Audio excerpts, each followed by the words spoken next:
वसीम रिजवी के खिलाफ लखनऊ में बड़ा एहतजाजी मुजाहरा जारी है। जलसे तहफ्फुज़े कुरान के बैनर तले तमाम शिया सुन्नी उलमा बड़ी तादाद में इस एहतजाजी मुजाहरे में शामिल हैं। मौलाना सलमान, मौलाना कल्बे सिब्तैन नूरी, फजले मन्नान, हिंदू रहनुमा स्वामी सारंग भी इस एहतजाजी जलसे में शामिल हैं। इस जलसे में बड़ी तादाद में मुस्लिम खवातीन भी शरीक हैं और वसीम के खिलाफ नारे लगा रही हैं। मौलाना कल्बे जवाद की कॉल पर यह जलसा बुलाया गया था, उनकी क़यादत में यह जलसा मुनक्किद किया गया है। बड़ी तादाद में लोग शामिल हैं इस जलसे में। तो वसीम रिजवी के खिलाफ लखनऊ के बड़े इमामबाड़े में एहतजाजी मुजाहरा हो रहा है। इस जलसे में बड़ी तादाद में शिया सुन्नी और हिंदू रहनुमा, मजहबी पेशवा, उलमा शामिल हैं। बड़ी तादाद में लोग वहां पर मौजूद हैं। लगातार वसीम रिजवी के खिलाफ कार्रवाई की मांग कर रहे हैं अवाम। मर्द तो मर्द, खवातीन भी वहां पर बड़ी तादाद में शामिल हैं। तमाम मसलक, तमाम मजहब के रहनुमा शामिल हैं। सबकी ये मांग है कि किसी भी धर्म, किसी भी मजहब के जज्बात को मजरूह करना, किसी भी मजहब के जज्बात को ठेस पहुंचाना हिंदुस्तान जैसे मुल्क में गवारा नहीं है। बड़ी तादाद में लोग यहाँ पर मौजूद हैं, आप तस्वीरें भी देख रहे हैं। और इस खबर पर मज़ीद तफसीलात के लिए हमारे नुमाइंदे उवैस अली मौजूद हैं। उवैस, लखनऊ में बड़ी तादाद में लोग मौजूद हैं। मौलाना कल्बे जवाद ने ये कॉल दी थी एहतजाजी मुजाहरे की, उन्होंने कल ऐलान किया था और आज बहुत बड़ी तादाद में लोग मौजूद हैं। अलग अलग मज़हब के लोग हैं, अलग अलग फ़िरक़े मसलक से ऊपर उठकर कुरान शरीफ की तहफ़्फ़ुज़ का ये जो कॉन्फ्रेंस बुलाई गई, इसमें लोग शामिल हैं।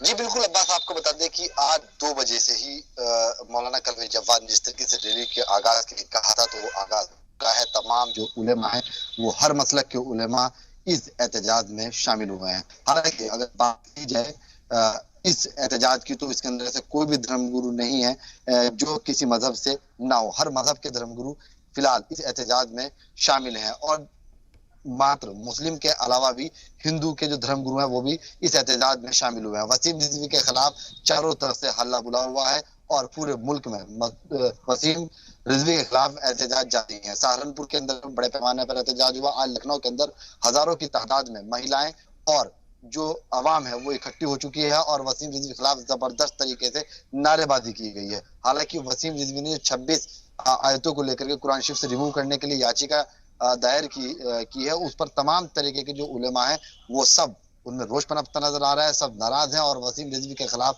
साफ तौर पर हल्ला बोला जा रहा है। और यहाँ तक कि जो उलेमा है वो ही नहीं, जो वसीम रिजवी के परिवार के लोग हैं, चाहे उनकी मम्मी हो, चाहे उनके पापा हो, भाई हो, बहन हो, सभी तरीके के लोगों ने उनका बाइकाट कर दिया है।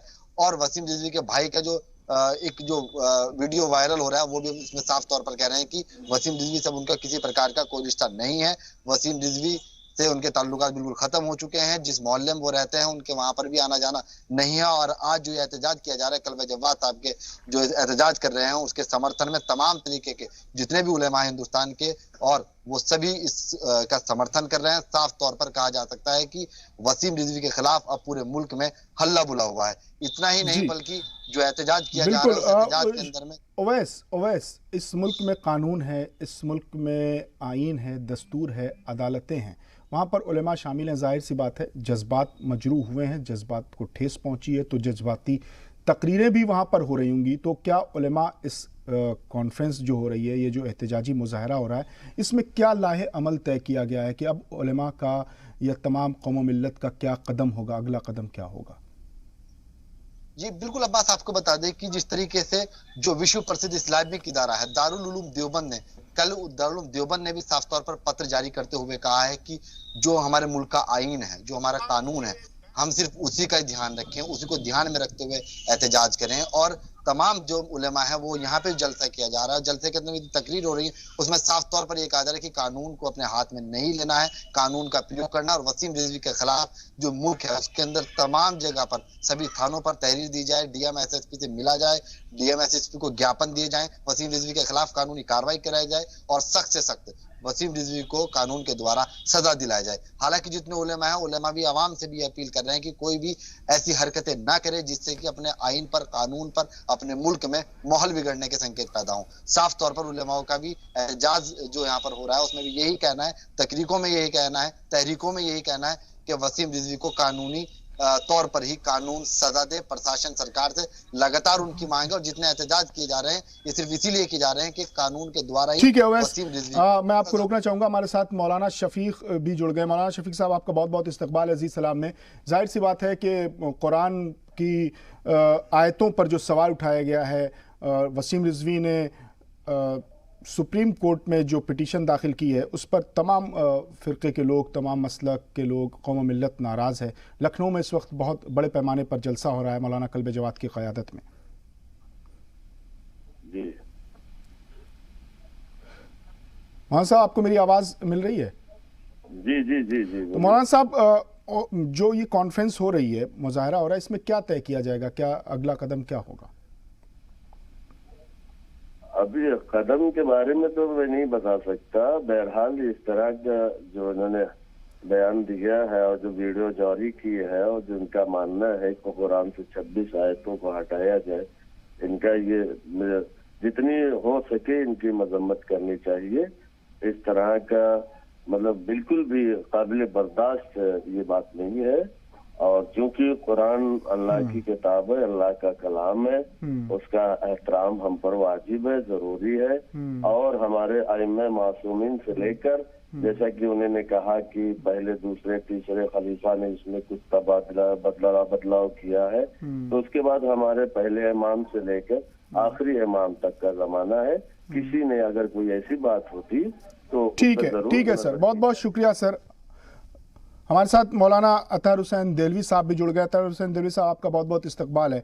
वसीम रिजवी ने आज 2 दिन हो गए, बहुत खलफशार मचा हुआ है, भूचाल आया हुआ है। लोग बड़े पैमाने पर एहतजाज कर रहे हैं, मुजाहरा कर रहे हैं, अपनी अपनी मुखालफतें दर्ज करा रहे हैं। उसने जो 26 आयतों को पेश किया है, उसने जो बातें कही हैं, उसकी दलील के लिए भी तो एक फरीक को उठना होगा। उस दलील को अगर वो अदालत में, हालांकि मेरी जो अभी तक नॉलेज में है कि उसको सुप्रीम कोर्ट ने शायद एक्सेप्ट ही नहीं किया है, एडमिट ही नहीं किया है, तो उसकी दलील की भी तो तैयारियां होनी चाहिए ना, उसके रद्द की। अब बस सबसे अहम तरीन चीज तो ये है कि किसी भी दुनिया की कोई भी मजहबी जो किताबें हैं उनमें जो सियासत और सबाक होता है या जो उसका कंट्री या जो भी कुछ होता है, वो जाहिरी बात है कि एक आम इंसान की सोच से बिल्कुल बालातर बात होती है उसके अंदर, और उसको जो समझने वाले लोग होते हैं वही होते हैं जो उसके व्याख्याकार या मुफस्सिरीन होते हैं जी, है ना। अब मैं आपको एक छोटी सी बात बताऊं, जो अगर आप, मैं उससे अलग बात कर रहा हूँ। मेरी अभी थोड़ी देर पहले मैं इस पे बीबीसी पोर्टल पे था और वहां मैंने एक बात कही कि वसीम रिजवी जो बात कर रहे हैं दर हकीकत ये उनकी अपनी जहनी इख्तरात है। ये उससे पहले जो भी मोहतरम बात कर रहे थे, पूरी उम्मत मुस्लिमा में यहाँ तक कि वो लोग जिनको भाई या कादियानी, जिनको हम शरीक इस्लाम नहीं मानते, उनमें से भी किसी ने कुरान के ऊपर कोई लफ्ज नहीं उठाया है ना। और जो जिन 26 आयात की वो बात कर रहे हैं वो सियाको सिबाक से अलग की बात कर रहे हैं। मसलन कहीं पर खुदावंद कुद्दूस ने फरमाया कि साहब जहां देखो उनको जो है वो कत्ल कर दिया जाए। ये खास मौके की बात थी कि उन लोगों की थी जो शहर पे हमला कर रहे थे, बच्चियों को उठा के ले जा रहे थे और जानवरों को हका रहे। जब खुदा ने कहा अब अपने दिफा के लिए, अपने डिफेंस के लिए तुम यही कर लो, वही सेम बात जो आप देखिए, मैं किसी मजहबी किताब का नाम नहीं लेना चाहता, मुख्तलिफ मजहबी किताबों में मुख्तलिफ मजहबी शख्सियात ने कहा क्या वक्त आ गया अगर तुम नहीं उठते तो मैं तुम्हारी तरफ से हथियार उठाने को तैयार हूँ, लेकिन सामने तुम्हारे जो भी है तुम इसको कत्ल कर दो। तो इसका मतलब ये नहीं वो मामला हमेशा के लिए कह दिया गया है, वो खास मौके के लिए कहा गया। और वसीम रिजवी उस खास सियाको सिबाक को कर रहे हैं। और मुझे खुशी इस बात की है कि पूरी उम्मत मुस्लिमा ने नहीं बल्कि जो पढ़ा लिखा, बल्कि मैं समझता हूं बड़ी अक्सरियत जो गैर मुस्लिमों की भी है, उन्होंने भी कहा है कि सिर्फ ये जो शोबिस या अपने आप को जो है वो लाइट में लाने के लिए और उसमें करने के लिए उन्होंने कोशिश की, और इससे किसी वजह पर कुछ भी नहीं है। मोहन साहब, कुरान शरीफ पर सवाल उठा है और तमाम उम्मत मुस्लिमा, तमाम मसलक और फ़िरक़े के जो मुसलमान हैं, सबके जज्बात को ठेस पहुंची है, सबका जज्बात जो है वो मजरूह हुए हैं, सबके जज्बात। इस वक्त क्या ज़रूरत नहीं है कि उलमाए किराम मुत्तहिद होकर कुरान शरीफ की और ज़्यादा तशहीर, उसकी तबलीग, उसकी नशर व इशाअत का काम अंजाम दें और कुरान शरीफ को इस तरह से समझाएं कि इसमें किस्से हैं, जैसे अंबिया किराम के किस्से हैं, अंबिया किराम के दौर के किस्से हैं। मैं तो बहुत अदना सा तालिब इल्म हूँ, जैसे हज़रत यूसुफ़ अलैहिस्सलाम और ज़ुलेखा का जिक्र है, तो क्या अब इससे ये तालीम थोड़ी मिलती है कि कुरान शरीफ जो है वो इश्क की तबलीग करता है? ये अपने अपने दौर के किस्से हैं। उसी तरह से जंगों के किस्से हैं, लेकिन अलग अलग जो बाब हैं कुरान शरीफ के, जिसमें इंसानियत की तालीम है, जिसमें रवादारी की तालीम है, जिसमें समाजियात की तालीम है, उन चीज़ों को क्या वक्त नहीं है कि उसकी बड़े पैमाने पर उसकी नशर व इशाअत की जाए? बिल्कुल होनी चाहिए। देखिए, कुरान मुक़द्दस मुतफ़्फ़िक़ा का जो सबसे बड़ा एजाज़, उसकी खूबी ये है कि उसकी इब्तिदा जो है वो अल्लाह वहदहु ला शरीक ने जो की है वो बिस्मिल्लाहिर्रहमानिर्रहीम से शुरू की है। यानी वो रब जो आलमीन का रब है, जो रहमान और रहीम है, वो किसी खास मकतब फिक्र, किसी इंसानियत के किसी खास मजहब, मुस्लिमीन या मोमिनीन तक महदूद नहीं है, बल्कि उन लोगों के लिए भी जो उसको मानते हैं उनके लिए भी हो, जो उसको नहीं मानते खुदा रब्बुल कुद्दूस के रहमान, उसका रहम उनके लिए भी है। वो ये भी दावत देता है कि किसी एक इंसान का कत्ल पूरी इंसानियत का कत्ल, एक इंसान को बचाना पूरी इंसानियत को वो है। वो ये भी कहता है फ़अम्मल यतीम फला तक़हर वअम्मस साइल फला तनहर। तुम उस वक्त तक खुदा को कैसे पहचान लोगे जब तक तुम भूखे को खाना नहीं खिलाओगे, जब तक तुम जो चैरिटी और यतीमों को जो है पासदारी ने, और उसको शर्त नहीं लगा रहा कि भूखा जो है वो मुसलमान ही होना चाहिए, है ना।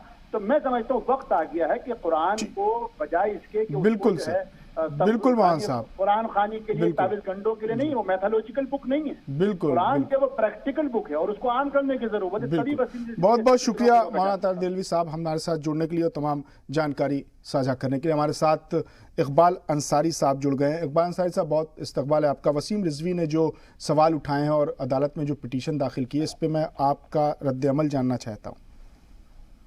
देखिए, आपने तो वसीम रिजवी का नाम ले लिया है।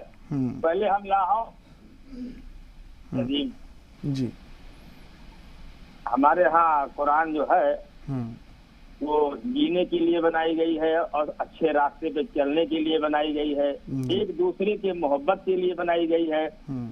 हर काम जो है कुरान सिखाती है, अच्छा रास्ता ही सिखाती है। कुरान से कहीं कोई झगड़ा नहीं, कोई लड़ाई नहीं, किसी की एक दूसरे की कोई दुश्मनी नहीं।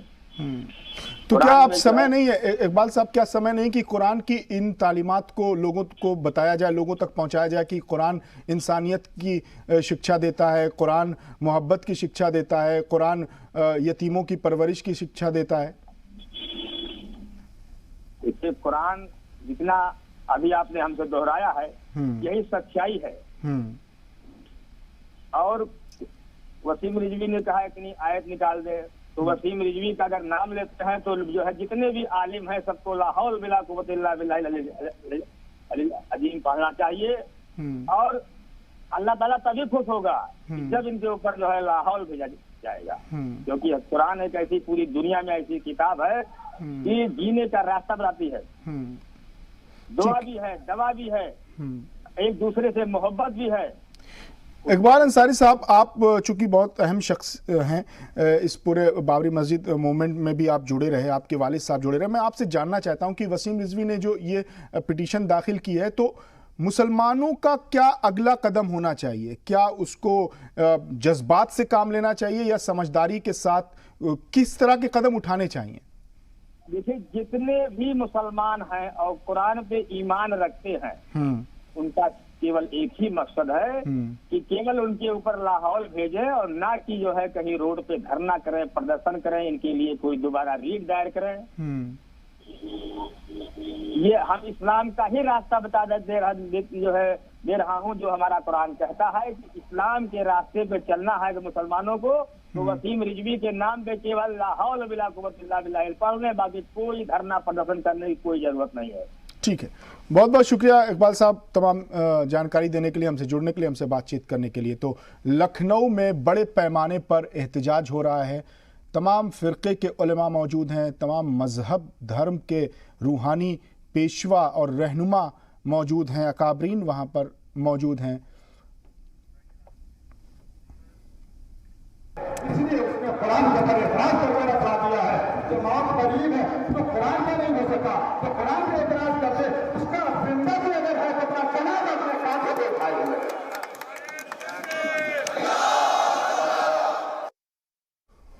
और कुरान शरीफ की आयतों को अदालत में चैलेंज करने के बाद वसीम रिजवी के भाई का बयान सोशल मीडिया पर वायरल हो रहा है। उसका कहना है कि वसीम रिजवी दिमागी तवाजुन खो चुके हैं, उनसे उसका कोई ताल्लुक नहीं है, हमारा उनसे कोई रिश्ता नहीं है, न मेरा, न मेरी बहन का, न मेरी माँ का, उससे कोई रिश्ता नहीं है। इस बयान ने रिजवी के छोटे भाई ने कहा कि कुरान शरीफ में एक ज़ेर ज़बर और नुक्ता भी नहीं कम हो सकता। हम उसकी बात सुनवाएंगे उनके छोटे भाई की। हमारे साथ ज़फ़रयाब जिलानी साहब भी जुड़ गए हैं। बहुत बहुत इस्तकबाल है सर आपका जी सलाम में।